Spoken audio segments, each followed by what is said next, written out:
ধরো তো দেখি লাটা মাছ, লাটা মাছ, লাটা মাছ পড়ে গেলে চলবে না, পকেটে তুলে দাও তো ঝট করে।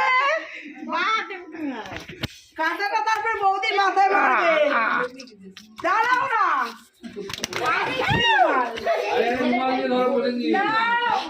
ধরো জামাই তো ভগ্নিপথ ধরে দিয়েছে, জল পড়ছে পাম। চুপ করে দাঁড়া বিরাজ আছে, চেঁচাবি তুই একটা বলবি না। এই তো ধরেছে, এই তো ধরেছে। রুমাল দিয়ে একটু ধরিয়ে নাও, রুমালটা পিউ দিয়ে দাও। শাশুড়ি যেরকম ধরেছে বৌমাও সেরকম ধরেছে। তোমার লাগবে না তো? হাতটা মুছে নেবে। এবার দাও টাকা, তারপরে নামাবো মাছ। টাকা টাকা 10 টাকা। এখানে অজ্ঞান হলে আমি হসপিটালে নিয়ে যেতে পারবো। 10,000